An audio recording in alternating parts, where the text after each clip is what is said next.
In most sermons, Noah is often praised as a righteous man in the midst of a violent and fallen generation.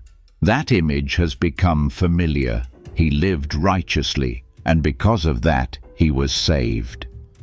But what if the righteousness God sought wasn't just moral behavior? What if Noah wasn't merely a good man, but the last one still living in rhythm with time? The Book of Jubilees does not begin by praising Noah's morality. It begins with precision. Noah knew which day was the Sabbath, knew when to offer sacrifices, could distinguish between the appointed times for rituals and the cycles established since the days of the patriarchs. While other nations began to worship on the wrong days, celebrate on the wrong occasions, and drift from the divine calendar, Noah still kept time with the sacred rhythm. He didn't just live by instinctive morality, he lived by a sacred calendar handed down. A calendar not invented by man, but established by God from the beginning.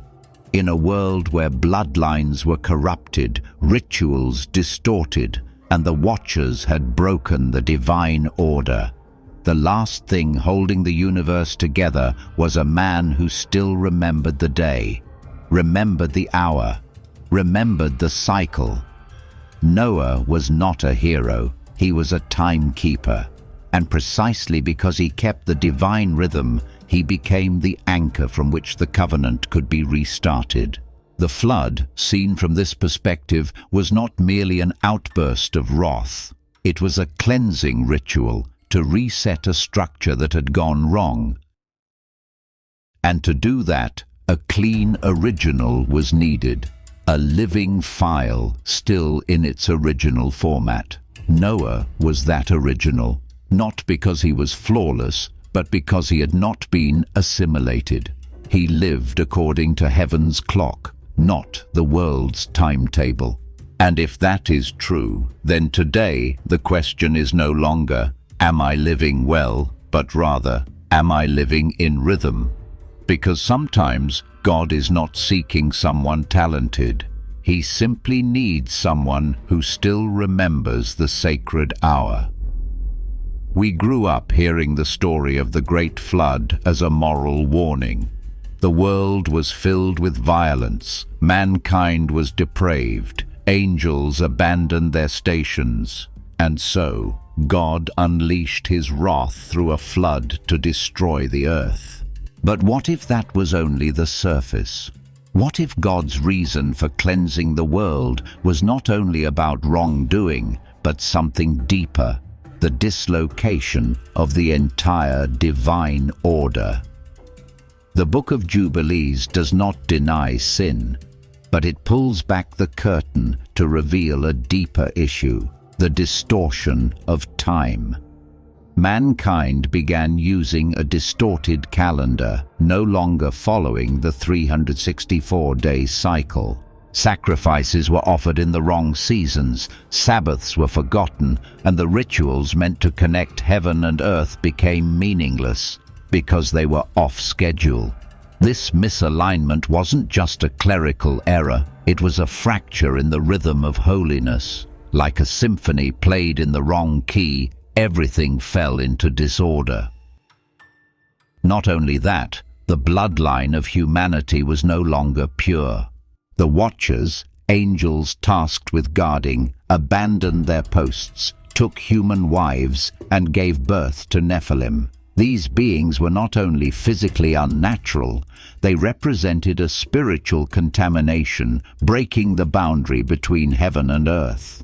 When blood was mixed, rituals misperformed, and divine laws replaced by personal desire, the covenant had no ground to take root.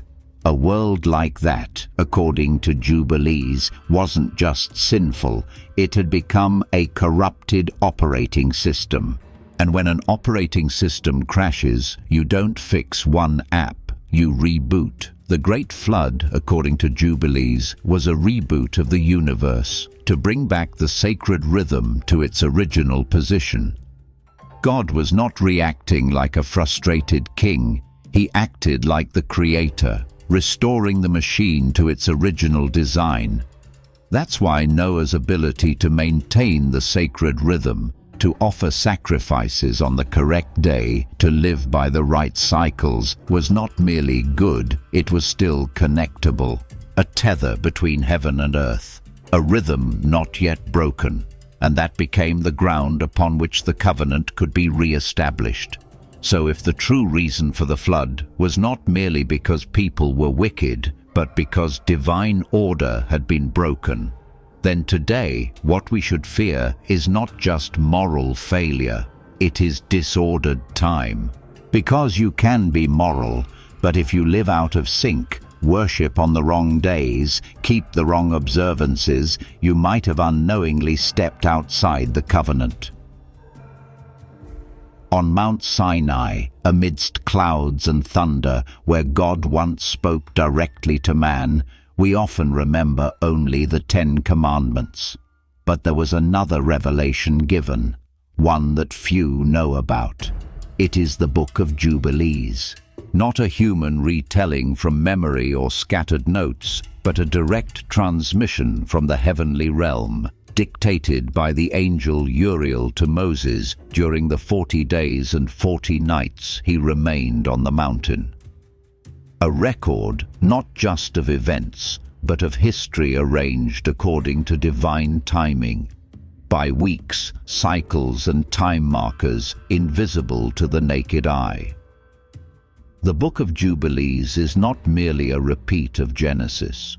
It is more like a cryptographic map explaining when covenants were made, who was chosen, and why certain events had to happen at very specific moments. Most importantly, it teaches about the sacred 364-day calendar, a rhythm of heaven, a system entirely different from the lunar and solar calendars used by the nations surrounding Israel. In this system, every season, every feast, every ritual must occur on the correct day, week, and appointed time in order to maintain connection with heaven. And only when humanity lives according to this rhythm can they remain within the covenant. Yet this book, after being transmitted, was not included in the common canon, not found in the Torah, not read in the synagogues. Why? Perhaps because its content was too different. Or perhaps it revealed something uncomfortable. That faithfulness is not proven by declaration, but by how one lives each day. That only those who keep the right time, the right feast, the right law, are truly covenant people. It is a paradox, a text given directly by God to Moses, hidden from the people. If that is true, then perhaps it wasn't God who hid it, but mankind who chose not to keep it, chose not to recall it, chose not to live by it. And the aching question is, if today we only know half the message, could we be living in a shortened covenant?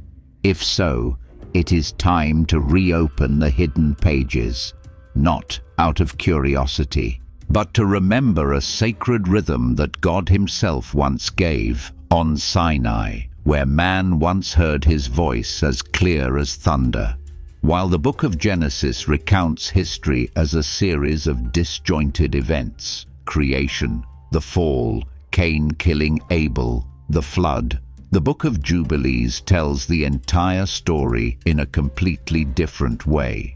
It does not merely record what happened, but arranges every event within tightly defined time frames, each event placed precisely within the weeks, the Jubilee years, each phase marked by a sacred, appointed time that had been preordained before creation.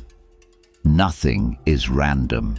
The creation of Adam, the fall, Abel's death, the promise to Noah, the call to Abraham, the exile of Israel, all fall on the cyclical milestones that repeat every 49 years. In the view of Jubilees, history does not flow like an aimless river. It spins like a sacred wheel, a vast clockwork where God is the central axis and every event revolves around him with precise rhythm, by season, by appointed time, by holy feast. This changes everything about how we look back at the biblical story. Because if everything follows a cycle, then every action, every covenant, every collapse also happens at a point of disordered rhythm. And the real danger is not found in individual sins, but in the moment when an entire generation steps out of heaven's rhythm. They still offer sacrifices, but on the wrong days. They still pray, but outside the appointed cycles. They live, but not within the divine timing the covenant requires. Jubilees is like a sacred clock. It doesn't measure time in seconds, but in faithfulness. It reminds us that some things, if not done at the appointed time, lose their spiritual effect. And so, when humanity began using other calendars, when the Sabbath no longer aligned with the divinely appointed week, when holy feasts became routine rather than harmony with heaven's rhythm, the connection between mankind and the covenant broke. Not because people were worse, but because they were living out of sync. The difference in how Jubilees tells the story is not just literary, it's a warning that if we don't live within the cycle God has established, even sacred acts lose their power. And at that point, history, rather than leading toward redemption, turns down the path of forgetfulness. In the Book of Jubilees, the flood is not a period. It's a pre-programmed starting point, a divine reset, like when an instrument is so out of tune that it can't be adjusted anymore. The conductor must stop the entire orchestra, retune each string, each key, before the right melody can begin again. The world before the flood, in Jubilees' view, was not only morally corrupt, it was offbeat at every level, from bloodlines tainted by Nephilim to divine laws abandoned to the sacred calendar replaced with human-made cycles. A world like that could not be saved by rebuke. It had to be cleansed. Noah was not just spared. He was the only one who still carried the uncorrupted version of the sacred operating system the world had deleted. When the ark landed, his first action wasn't to build a home, start farming, or resume daily life. It was to build an altar on the correct day, with the correct offerings, in the tradition of the patriarchs. That act, not kindness or gentleness, was the reason he was chosen. He represented a remnant of humanity that still preserved the original format of the covenant, like an uncorrupted DNA strand from which an entirely new era could begin. In the view of Jubilees, the flood wasn't an emotional punishment. It was a serious ritual, a cleansing like a sacrificial offering, like the Exodus ritual, to start a new cycle. And Noah was the first priest of that new era. Without him, the covenant could not continue, not because he was the only good man, but because he was the only one in rhythm. This reframes how we understand the mercy of God. He does not forgive arbitrarily. He chooses to protect the sacred rhythm. He does not save out of sentiment, but with a greater purpose, to restart the divine order. And if today we still think the flood was merely about judgment, then perhaps we are missing the call once again to live in rhythm. For the covenant has never died. It is merely waiting to be reactivated in someone who still carries the original clock. According to Jubilees, time is not a river flowing in one direction. It is a wheel turning in rhythm, like the 364-day calendar rotating steadily under the watch of the angels. Each 7-day cycle is a Sabbath loop. Each 7th Jubilee year is a sounding drumbeat. Each sacred festival, from the offering of first fruits to the Day of Atonement, is fixed to a precise moment, as if God set the cosmic clock and handed humanity the responsibility of keeping time. And during the era of the patriarchs, that rhythm was kept without a single beat missed. But then humanity veered off. They abandoned the 364-day sacred calendar, turning to lunar cycles or a mix of solar and lunar patterns from foreign cultures. The feast days no longer matched the original divine appointments. Sabbaths were rescheduled, festivals were miscalculated, and when rituals are no longer aligned in time, offerings, memorials, and atonements become mere forms, no longer flowing in sync with heaven's rhythm. That's when heaven no longer responds. Angels cease to appear, and prayers echo in a realm with no resonance. This distortion was not loud, not bloody, but it was a silent drift that led the entire world away from the axis connecting heaven and earth. Humanity no longer lived in God's time, but in self-made, self-defined, self-soothing cycles. They still believed they were right, but had fallen out of sync with the original rhythm. They still kept feasts, but not on the appointed days. And when the calendar is wrong, every ritual, every sacred memory, every covenantal vow becomes wrong as well. The true danger was not a blatant rebellion, but the subtle drift of an entire civilization away from the covenant's clock. No one felt it immediately, but gradually, like a heart beating out of rhythm, the world grew tired, weakened, and eventually collapsed. By the time the flood came, it wasn't punishment for moral failure. It was a necessary reset after too many rotations of the cosmic clock had gone awry. Looking back, we realize keeping the right calendar is not a matter of culture or organization. It is a matter of survival, because time, in Jubilees, is not just a way to count days, but the divine thread connecting humanity to heaven.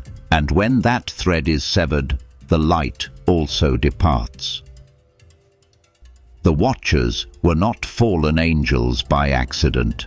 They were beings specifically appointed, officially sent by God to guard mankind, to preserve the order between heaven and earth. Their name, Watchers, reveals their mission: to oversee, to protect, to preserve the spiritual frequency of the world from deviation. But the terrifying part was not that they failed, it was that they chose betrayal. They didn't unconsciously leave their posts. They willfully descended, willfully infiltrated, and willfully intervened in humanity's sacred structure. According to Jubilees, the Watchers committed an unprecedented act. They joined with humanity, not only physically, but through knowledge. The result was the Nephilim, giant hybrid beings. But the consequences didn't stop there. The Watchers taught mankind to forge weapons, work with metals, and invent tools of destruction. They introduced magic, spells, and rituals to summon spirits and dark powers. They taught women how to beautify themselves to seduce, turning love into a tool and desire into domination. They transformed what was once sacred into means of control and manipulation. This was no longer mere falling, it was a spiritual coup, a takeover of creation, an attempt to distort God's original design by planting chaos at the root in genetics, in society, and in spirituality. The divine order was overturned, not because God was overpowered, but because humanity stopped hearing him. They were enchanted by premature knowledge, like children wielding knives. They were given technology, but lacked the virtue to wield it rightly. And when the sacred foundation is pierced from within, when laws are twisted, when worship is replaced by false power, the entire theological ecosystem becomes unstable. People still invoked God, but no longer lived by his timing. They still kept rituals, but followed the Watcher's schedule. They thought themselves wise, but were listening to those who were once assigned to guard them, now turned destroyers of their souls. In that darkness, the most frightening thing was not heaven's wrath, but its silence.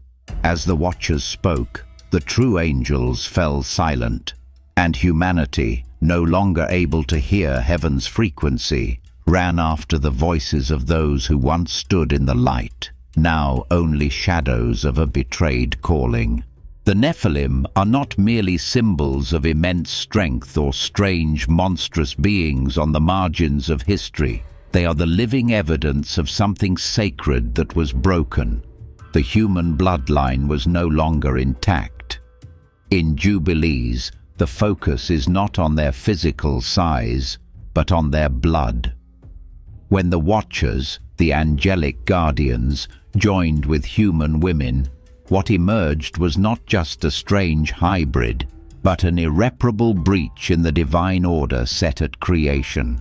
This wasn't about racial purity. It was because the laws of sacrifice, the covenant, the spiritual structure were all based on an untainted bloodline. In Jubilees, a sacrifice is only accepted when the one offering it is a legitimate heir of an uncorrupted lineage and one who knows the appointed times and keeps the law. But when humanity's blood became mixed with the heavenly, in a union that defied divine purpose, the entire mechanism of offering, sacrifice, and covenantal instruction became void. Not because God is harsh, but because man disconnected himself from the foundation that made connection with God possible. The result was a world incapable of re-establishing the covenant. There were no longer fathers able to pass down the laws, no longer generations able to carry the sacred line, no longer heirs worthy of bearing the promise, and that meant if no one kept the rhythm, the bloodline, and the law, then the covenant had nowhere to dwell.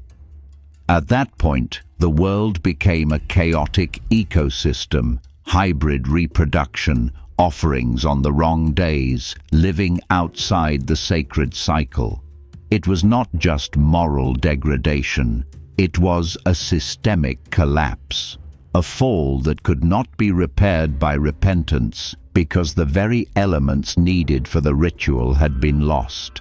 We often view the Nephilim as monsters, but in the lens of Jubilees, they are the alarm bell of irreversible deviation, when the covenant has no heirs, when the world can no longer remember, and when the last cells of sacred memory are diluted to the point of disappearance. At that point, no one offers sacrifices at the right hour. No one remembers the Sabbath. No one can distinguish between what is clean and unclean. And such a world, though full of people, though filled with music, is one that no longer carries sacred sound. A world silent before heaven because it has lost the language of blood, of time, and of covenant. In the midst of a world where everything had fallen out of orbit, from rituals to bloodlines, from timing to divine roles, there was still one man living in rhythm. That man was Noah. Not in the usual moral sense, not just because he was better than others, but because he still held on to something the whole world had forgotten: sacred rhythm. In the Book of Jubilees, Noah is not merely described as righteous, he is the only one who still knew how to live by God's cycles. who knew which day was the true Sabbath, which time was the right season for offerings, and which laws must be passed down to his children. He did not have stone tablets from Sinai. He did not possess written doctrine, but he carried a sacred memory, as though a divine clock within him still ticked according to heaven's original time. When every ritual was being performed on the wrong day, when altars were built outside of their appointed times, when those offering sacrifices no longer bore an accepted lineage, Noah silently still preserved that divine order. Alone, in the midst of chaos, he continued to build altars in the pattern of the patriarchs, offered clean animals at the appointed times, and kept the Sabbath in quiet obedience. And it was that very faithfulness that made him chosen, not because he was morally flawless, but because he was still aligned with the heartbeat of the originally designed universe. God did not need a saint to save the world. He needed a reference point that was still unshifted. And Noah, by living in sync with the 364-day cycle, became the key that still held the code to unlock the dawn of a new era. The miracle here was not in signs and wonders, but in quiet fidelity. Noah did not preach loudly. He did not construct grand temples. He simply kept to what was right. He kept what the patriarchs had passed down, kept the right days, the right hours, the right offerings, kept order in a world gone astray. And that, in the view of the Book of Jubilees, is what made him stand out among all of humanity. Thus, he was not merely a man who was saved. He was the only one God could rebuild upon the old foundation, like an untouched seed in a genetically modified harvest, like a map uncorrupted amidst a flood of misinformation. He was the anchor that preserved order, and when the flood came, not to punish but to cleanse, it was Noah, the keeper of rhythm, through whom God restarted the covenant. It was not because of abstract virtue, but because of sacred precision, not because he was deserving, but because he was still compatible with heaven's frequency. Noah is proof that if even one person lives rightly, the covenant is not lost. Before the waters rose, before the ark was sealed, before the thunder sounded and the winds blew, there was a strange silence that spread across the universe. It was not the stillness before a storm, but a spiritual paralysis, when the angels once assigned to guard the sacred rhythm were no longer present. No dreams were given, no prophecy was uttered, no trumpet was blown, and no light pierced the night. The angels, the gatekeepers between heaven and earth, had withdrawn, not from apathy, but because there was no one left to receive. Humanity had fallen out of rhythm. Therefore, it had lost the capacity to hear. The Book of Jubilees describes a world where time had become misaligned, no longer in sync with the sacred calendar. Festivals were still held, but on the wrong days. Offerings were still made, but not according to the rituals passed down from the patriarchs. They believed they were still worshipping, but in truth, they had redefined the relationship with God on their own terms. Like someone who shows up to a meeting but on the wrong day, no one is there, no one opens the door. Not because the other party doesn't care, but because you've come out of sync. The pre-flood world was a world full of religious activity, but void of spiritual life. Temples were occupied, altars still smoked, but the angels were no longer watching. The terrifying thing was not immediate wrath, but a thick, spiritual silence. No answer, no presence. And that was the most frightening part.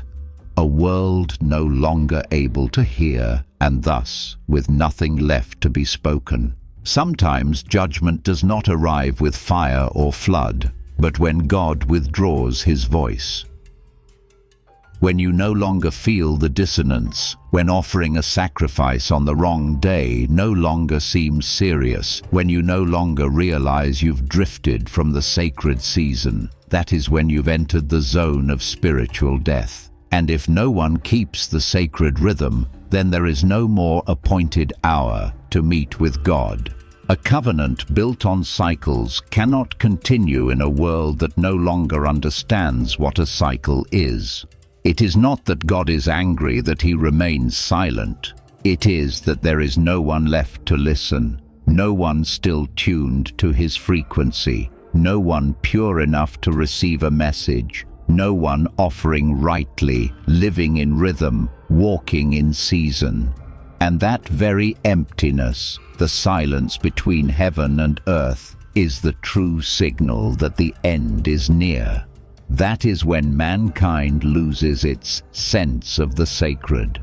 Not because they are atheists, but because they keep a religion out of sync. Not because they do not worship, but because they worship in the wrong season. A world like that has already closed itself off from the light. And the flood did not come to condemn, but to release creation from an irreparable state of being lost. Only one man remained, Noah, who could still hear the sacred rhythm. Only one family, still living within the cycle. And from them, God began again. Sin, in the traditional sense, is often defined as doing wrong, murder, lies, adultery, idolatry. But the Book of Jubilees offers a different view. Deeper, more overwhelming, and more sobering. Sin, in its cosmic nature, is not merely moral failure, but deviation from a sacred system established from the beginning of creation. It is a disconnection not just in behavior, but in rhythm, in time, in how humanity aligns itself with the operation of heaven, earth, and mankind. In Jubilees, when people live on the wrong day, fail to keep the Sabbath in its season, offer sacrifices outside their appointed time, they are not just breaking rules, they are severing their connection to God. Offerings may still be made, prayers still spoken, rituals still performed, but all resound into an empty space.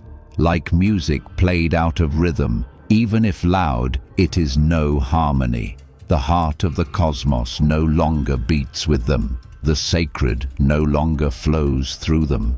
And that is what renders the covenant powerless. Sin, therefore, is the rupture of harmony between realms.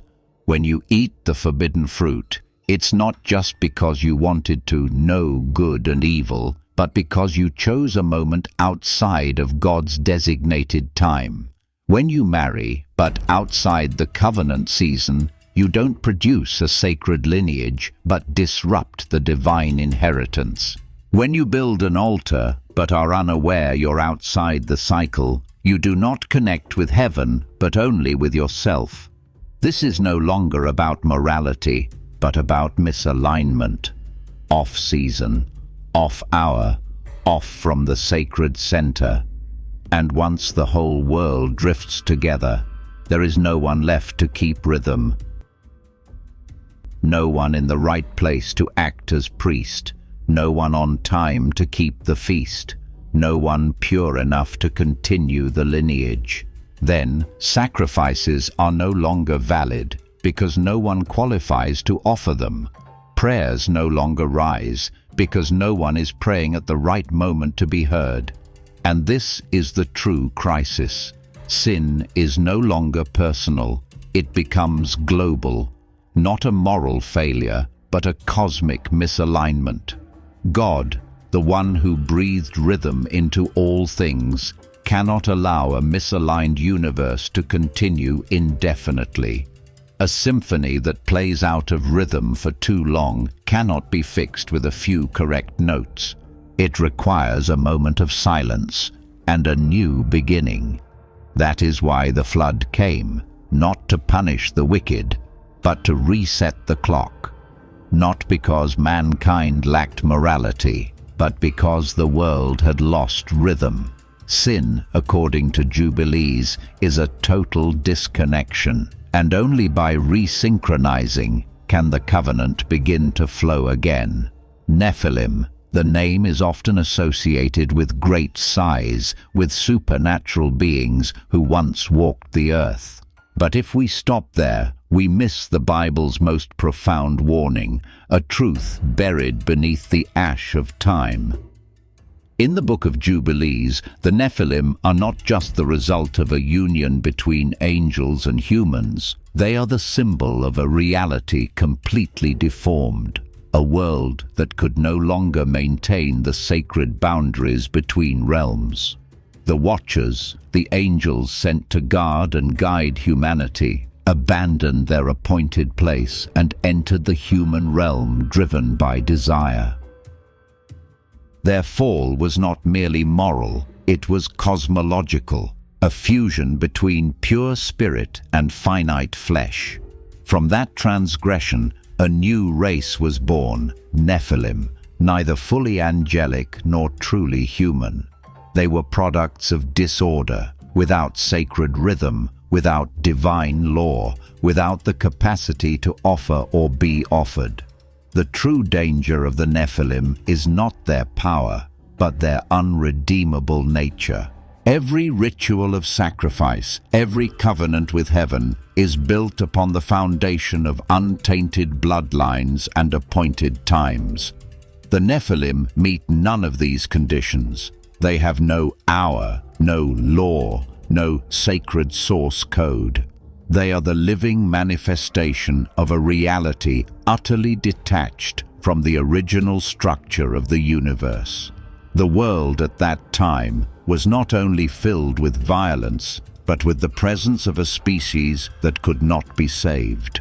And that led to something even more terrifying. If the Nephilim could not be redeemed, then the earth they ruled over also gradually lost its capacity to reconnect with the covenant. As their presence spread, every sacred ritual became invalid. A world inhabited by Nephilim is a world where God's laws could no longer reach, not because God was weaker, but because the structure through which he dispensed grace had been replaced. Nephilim are a symptom, not the disease. They are the sign that every moral, temporal, genealogical, angelic, and human structure had reached a point of deviation that could no longer be fixed by counsel or preaching. This was no longer a call to reform, but to rebuild, not a matter of belief, but of rhythm. And in that condition, the flood was not divine fury, but the only remaining act to erase, to cleanse, and to return reality to a form that could be saved. Nephilim, then, are not just mythical figures. They are a reminder that when mankind steps outside sacred boundaries, unites with what is not meant to be theirs, and lives out of time and law, they give birth to a world where sacrifices can no longer be offered, where covenants can no longer dwell, and where no voice can reach heaven. And that is the point where the flood comes, not as rain, but as a ritual to restructure the entire universe. For centuries, Noah has been portrayed as a righteous man, a good individual amidst a corrupt generation. But if we stop there, we miss the deepest part of the story. Noah was not only moral, he was the one still living in rhythm.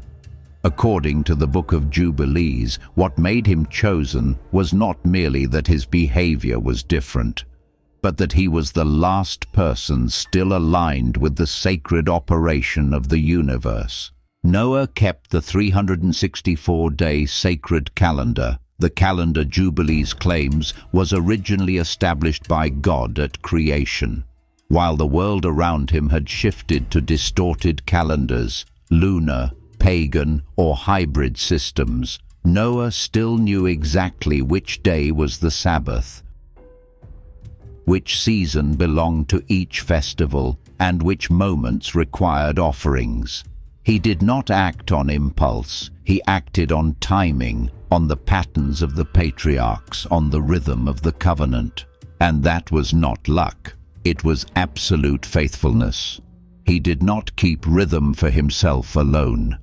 Jubilees records that Noah passed down the laws, the appointed sacrifices, the moral commandments, and the sacred calendar to his sons, Shem, Ham, and Japheth. In a time when divine order was collapsing, he was the last bridge between heaven's hour and earth's life. He did not only keep the law, he preserved the memory of how the world once operated in rhythm. God's choice at that moment was no longer about rewarding virtue or passing moral judgment. It was an act of preservation. In a world out of sync, only one man still resonated with the right frequency, still had a signal capable of receiving transmission from heaven. If the covenant were a sacred melody, Noah was the last one playing in tune. If all humanity had become a misaligned machine, then he was the only remaining copy still intact, enough for God to reboot the entire system from that single origin point. Therefore, the flood, according to Jubilees, was not punishment for the wicked, but a purification rite to preserve a single standard rhythm. Noah did not need another word, because he was already living in the right hour. He didn't need to preach. His life was already a living testimony of the covenant. And when God chose him, it was not an emotional decision. It was a cosmic, technical act, selecting the last working rhythm to restart life. In a world where every clock was wrong, only one remained accurate, and that one was Noah. When angels are mentioned in the Bible, the name Uriel often fades into the background compared to Michael, the warrior, or Gabriel, the messenger. But in the Book of Jubilees, Uriel takes on a quiet yet decisive role. He carries no sword, he carries the clock. He doesn't arrive to pronounce judgment, but to reset rhythm. And in a universe drifting out of alignment, that is the most sacred act of a redeemer. Uriel is called the keeper of the covenant clock. It was he who delivered the sacred 364-day calendar to Enoch, the patriarch who was taken up to heaven for living fully in God's laws. And it was Uriel, generations later, who handed the same calendar to Moses on Mount Sinai as a replica of the divine rhythm mankind had forgotten. It is no coincidence that he appears in both moments of crisis, before the flood and before Israel became a nation. Every time divine order breaks down, he is sent not to destroy, but to recalibrate. Uriel's presence reminds us that God does not only judge with fire and thunder, but also with precision. When the world offers sacrifices on the wrong day, observes the Sabbath in the wrong week, lives outside the heaven-earth cycle, salvation does not come through miracles, but by returning to the right rhythm. And that is why Uriel appears. He does not come to declare the end, but to restore the beginning. The 364-day sacred calendar is not a human invention. It is the Creator's original design. Every day, every feast, every cycle is linked to a spiritual layer, a divine reminder, an appointed time between heaven and earth. And when humanity lives outside of that calendar, they are not just off in time, they are disconnected from the covenant. Lacking the right timing is lacking the right spirit. Uriel, therefore, is the angel of reconnection. He does not preach, but he hands back the map. He does not prophesy, but he reopens the calendar. And in the Book of Jubilees, that role is crucial, because only when the calendar is restored can sacrifices be valid. Only when the calendar is known can the covenant be fulfilled. Only when the calendar is honored can humanity live within a divinely designed order of light. In a world lost in war, genetic confusion and disordered rituals, Uriel arrives like a soft knock on the door. Heaven's hour is approaching. Do you still know the time? And if you can still hear it, then the covenant is not lost, because everything begins not from perfection, but from someone who still remembers how to count sacred time. We've grown used to seeing the Great Flood as a punishment, a violent outpouring of God's wrath upon sinful humanity. But the Book of Jubilees reveals another layer. It was not just the end of what was wrong, but the beginning of a new order, a sacred rite, re-establishing the covenant between heaven and earth. When blood had been corrupted, time distorted, and rituals offered on the wrong days, the world no longer operated according to the cosmic structure that God had designed from the beginning. There was no longer any basis upon which the covenant could be transmitted in full. And at that point, water, the ancient symbol of birth and purification, became the only divine instrument capable of cleansing not only the land, but also the disordered spiritual rhythm. Imagine, it was not a random deletion, but a ritual performed in perfect timing. According to Jubilees, the flood took place precisely at a due time within the Jubilee cycles, a global system sync. And that explains why Noah was chosen, not because he was flawless, but because he still kept the calendar. He still knew which days were truly holy. He still carried the breath of the covenant's rhythm.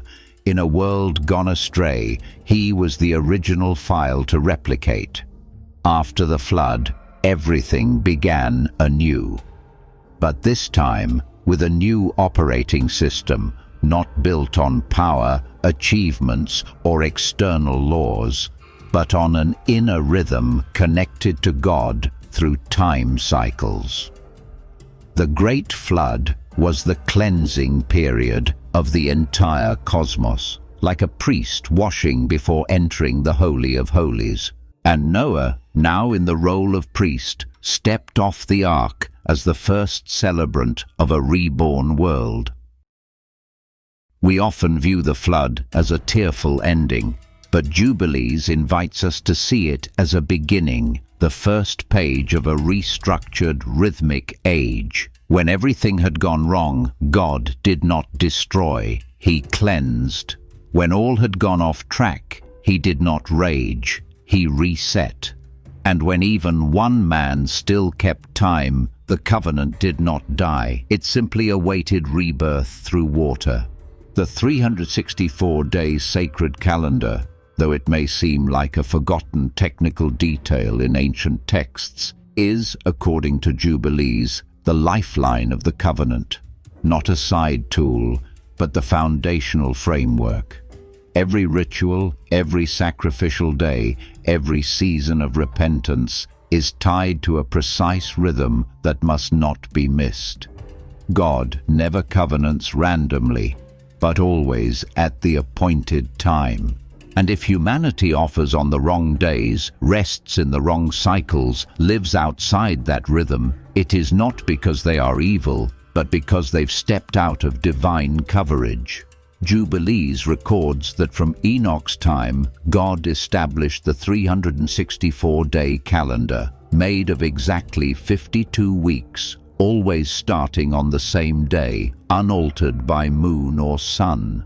But mankind, influenced by foreign cultures, changed the calendar.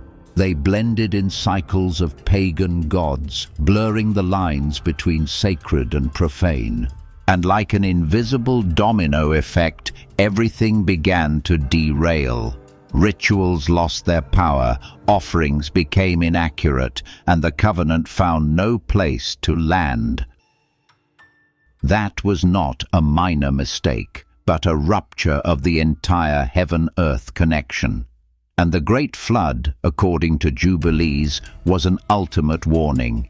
If the sacred calendar is abandoned, the divine order loses its home. God does not wish to destroy. He desires to recalibrate.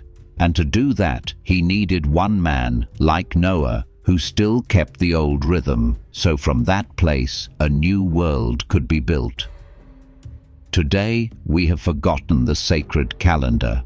We live by economic schedules, church calendars, school timetables, but how many still ask, what is God's calendar today? We celebrate holidays, but how often do we pause to ask, is this season aligned with heaven, or just a tradition imposed by culture? That forgetfulness is not merely a loss of knowledge, it is a full disconnection from a path once defined by light. The question is not, do you believe in the Book of Jubilees, but rather, are you willing to examine your rhythm and see how far out of sync you've drifted? The sacred calendar is not dead. It is simply waiting for a generation brave enough to return, to live within the cycle, to honor heaven's appointments. And if you still hear that faint inner call, perhaps it is you who is being invited back to the orbit long forgotten. After the flood had passed, the waters receded, and the ark rested. Noah came down, not to build a house, not to claim territory, not to celebrate survival. His first act was to build an altar. In the silence after the catastrophe, he said nothing. He acted. That altar was not to plead with an angry deity, but to reconnect a severed divine circuit.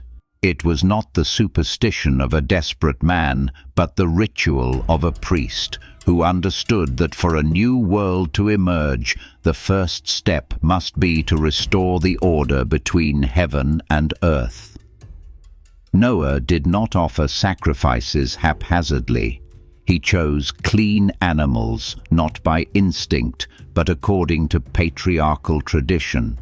He offered them on the right day, not by emotion, but in reverence for a sacred calendar. He did not invent a new religion. He reactivated a covenant that predated the flood. According to Jubilees, every step Noah took, from building the altar to selecting the offering to the timing of the act, was in accordance with a blueprint laid out by ancestors like Enoch and Adam. No miracle occurred immediately. No fire fell from heaven. No voice echoed through the clouds. There was only one man, one act, and one rhythm restored. But from that quiet obedience, a new operating system for the cosmos was rebooted. When Noah offered the sacrifice, he did not merely demonstrate faith. He re-established the sacred role of mediator between humanity and God. He did not simply survive, he became the bridge, the living vessel, ensuring the covenant was not broken. In a world that had been washed clean, Noah did not begin with tools, but with holiness, not with hammer and brick, but with the fire and smoke of sacrifice. Because he understood, without the covenant, every new beginning is meaningless. And through him, the covenant was remembered, not through words, but through action, not on stone tablets, but in a life that kept time. That was the moment a new world began, not with a bang, but with the silence of an altar built at heaven's hour. After the flood receded, Noah's family was not just the only survivors, they were the final bearers of humanity's sacred data. Not digital records, not technology or books, but living memory of sacred time, of patriarchal law, of how to offer rightly, of the seasons of feasts, of the 364-day calendar God had assigned to earth. They stepped into a new world not merely as survivors, but as those appointed to rebuild the cosmos on the foundation of a covenant that had never been forgotten. Noah was the keeper of rhythm, but more importantly, he passed that rhythm on to Shem, Ham, and Japheth, his sons who would become the roots of the nations to come. But not all lineages kept the sacred rhythm. The Book of Jubilees makes it clear. Shem was the one who preserved the sacred calendar, the commandments, and passed them on to his descendants. He was not just a patriarch by blood, but a guardian of the sacred code of the covenant. From Shem's line would come the pivot around which all covenant-keeping lineages would turn, from Eber to Abraham to Israel. In this context, the question is no longer who survived, but who kept the rhythm. A family was chosen not because they were flawless, but because they were faithful to the original frequency. They carried within them a sacred gene, not biological, but spiritual, not a superpower, but a resilient devotion to live within the divine cycle, honoring feast days, offering sacrifices at their appointed times, and keeping the traditions of the patriarchs. They were living clocks of heaven, and if they kept rhythm, the cosmos could be recalibrated after the great misalignment of the flood. Jubilees does not record grand exploits or heroic deeds. It records that they kept the days, honored the feasts, and taught them to their children. Because the covenant, according to the book, is not built on heroes, it is built on continuity. And that continuity does not rest in the hands of prophets or kings, but in the rhythmic lives of a family. Each person, each generation, only needs to not forget the sacred calendar, not abandon the patriarchal vow, not drift from the divine cycle. One family on time can preserve an entire age. And if the world is rebuilt, they are the quiet foundation, more enduring than any empire ever known. The covenant, in the view of Jubilees, is never a spectacular beginning followed by a dramatic end. It is a flow, a cycle. After the Great Flood, everything seemed to start over. But in truth, nothing began from zero. God did not rewrite the script. He simply reset the frequency. What had gone out of rhythm was swept away. What still beat true was preserved to continue turning. Noah, the one who lived by the sacred calendar, was not a messianic hero, but the last intact heartbeat. And his first act after the flood was not to rebuild a house, but to restore the feast, to re-establish the altar, to pass down the laws of the patriarchs. Jubilees describes him as the first, after the flood, to begin marking the cycle again, week by week, feast by feast, sacrifice by sacrifice, as though he had not merely survived, but had safeguarded the original blueprint of time. And because of that, he did not start over. He continued the covenant's journey as a seamless rhythm. Jubilees does not use the words reform or new beginning, but repeats one phrase, passed down. Noah passed down the law, the calendar, the rhythm of life. Like a firekeeper in the night. He didn't create the flame, he simply kept it from going out. And because of that, the covenant was not interrupted. It continued as a cycle, from Noah to Shem, from Shem to Abraham, from Abraham to those who followed. Whoever kept the cycle remained within the covenant. That also means we today are not standing outside that flow. If you still live with the awareness that there is a heavenly hour distinct from the world's timing, if you still observe a Sabbath, or simply have not forgotten that there is a calendar beyond the secular, then you are not excluded from the covenant. You are still within that cycle. You don't need a wooden ark, just a vow to live in rhythm. For the covenant, according to Jubilees, is not a contract written in ink. It is a rhythm of life written in time. It is not stored in memory cards or stone tablets, but in your very habits, your schedule, your actions, and your belief. And if there is still one rhythm in your life aligned with the sacred rhythm, you are living in the covenant, even if you don't know what it's called. The covenant has never closed. It's simply waiting for the next person to keep the flame and restart the cycle. The sacred calendar was never designed for perfect people. It's not a reward for the righteous, nor a measuring tool reserved for saints. The sacred calendar, according to Jubilees, is an invitation for anyone who remembers, not with intellect, but with intuition, a faint but persistent sense that time is not just a flow, but the breath of heaven. God has never required a spotless generation. He only needs one person, even weak, who remembers that once a sacred cycle was given from Eden, that there once was a structure of time where each day, each week, each season beat in harmony with the work of creation. You don't need to understand all the laws. You don't need to know all the scriptures. You don't need to keep every commandment. You only need to begin by asking a simple question: is today a sacred day?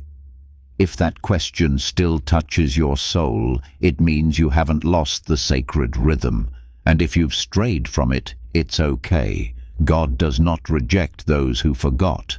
He simply calls them to remember, like a clock that once ticked out of sync. Just reset it, and it can still keep time.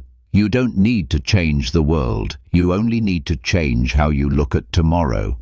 Don't see the day as a tool for errands, bills, or appointments. Ask, is this a day of the covenant? Maybe you won't have an answer right away, but the very act of asking is already a step back. And if you're still asking, the covenant still beats inside you, quiet, but real. And that's all God needs, to begin again, not through a flood, but through the quiet rhythm of someone who remembers. Maybe you're living alone in your own calendar. You count each day by a 364-day cycle, keep the Sabbath when others are out shopping, celebrate a feast no one around you even mentions. Maybe you've asked yourself, am I crazy? Am I lost? But if you are still keeping rhythm, the covenant is not dead. Jubilees does not exalt miracle workers. It remembers a small group, the remnant, those who kept the days, lived the hours, while the world spun off course. You don't need to be recognized. You don't need applause or to be called righteous. You only need to continue day by day in heaven's rhythm, not to be good, but to be someone who still hears the sacred whisper. This is a time of the covenant. And if you live like that, you are living proof that the light has not gone out. That amidst a world in chaos over time, religion and meaning, someone still knows what day it is. You don't need to stand behind a pulpit. You don't need to win theological debates. You only need to live a single cycle, offer a sacrifice in its proper time, cease from work on a Sabbath in its proper hour. And the world won't need your sermon. They will feel it. Because when even one person keeps the rhythm, a sacred resonance begins to spread, soft but steady. And maybe your small rhythm is what's holding the remnant of the covenant for this entire generation. So if you've ever felt out of place, remember, you are not wrong. You are early. You are not alone. You are on time. And somewhere, others like you will start to hear the synchronization again. A very ancient call, but one that never disappeared. You don't need to climb Sinai to meet an angel. You don't need to build an ark in this century to be a lawkeeper. But you can begin with one very small and very timely act. For example, stop for the Sabbath, not out of fatigue, not from tradition, but because it is heaven's appointment. You can open a calendar, not the world's, but the covenant's. Mark 49 days, count each week, not to control time, but to reconnect a cycle once broken. You can celebrate a feast no one else recognizes, but you know it is the day when your forefathers built an altar. God is not waiting for your perfection. He does not require you to understand every layer of Scripture. He is asking one thing: who is still on time? Because in the divine order, time is not whenever. It is rhythm, it is signal, it is the tether between heaven and earth. And if you restart even one action in sync with that cycle, your soul's history begins to be written again. Maybe this is your first time reading the Book of Jubilees. Maybe you never considered living on time a spiritual act, but try it, even just one Sabbath. Set an alarm, not to remember an earthly task, but to remind yourself you are living inside a long covenant. And who knows, maybe you, today, with that one act, have just reopened a door thought locked since Eden. History doesn't need to change through empires. It only needs to be preserved by one person on time. And if you're hearing this now, maybe that person is you. If you've stayed with this message until now, maybe you're not just watching a video. You are touching a part of memory you've never named. A strange sense, like time was once right, and then shifted without notice. Maybe it happened when you sat through a worship service and felt hollow. Maybe it came one quiet morning when the day just felt different. Maybe it was reading Scripture and feeling the words arrive on time for your soul. These moments, brief but etched into you. And if today what you've just heard brings back those memories, don't keep it in silence. Share something, a memory, a feeling, a time you lived in rhythm, even if no one noticed. Tell us, a time you celebrated a holy day when no one else did, a time you felt a cycle you couldn't explain, a moment when you kept something and only later discovered it was the covenant. Write it down, not to prove you're right, but to keep memory alive, because memory that lives in only one person fades. But when spoken, when heard, when resonated, it becomes a wave.